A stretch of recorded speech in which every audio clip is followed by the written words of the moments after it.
Kukaa kimya mezani ni kosa, kuvaa suruali fupi ni kosa, kupenda muziki sauti kubwa ni kosa, kucheka na rafiki zangu ni kosa, kutojua jibu shuleni ni kosa, kutaka kuwa peke yangu ni kosa, kuuliza maswali mengi ni kosa kwa wazee. Kila kitu ni kosa tena. Nimepata shida tena, nimepata shida tena. Waliona nikicheka, wakaniona na hada. Nimepata shida tena, nimepata shida tena, nimepata shida tena. Nikalala usingizi, wakasema nina kiburi. Nimepata shida tena. Nikaanza biashara ndogo, wakasema hutaki kusoma. Nikanyamaza tu kwa hasira, wakasema una mpango wa kuchoma. Nikavaa kofia mpya, wakasema naye najiona. Nikavaa kiatu kimechaka, wakasema nataka huruma. Hakuna namna ya kushinda kwa macho ya mtu mzima.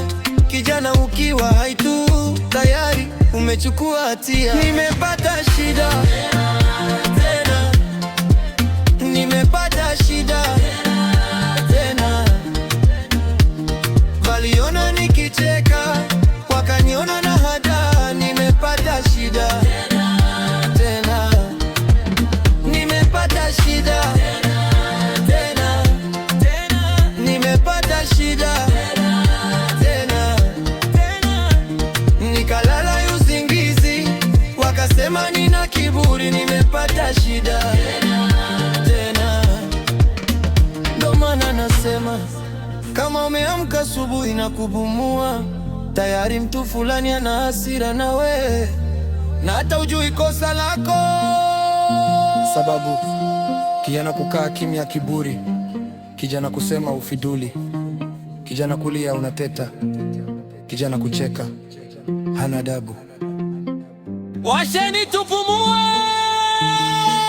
Nimepata shida tena, nimepata shida tena.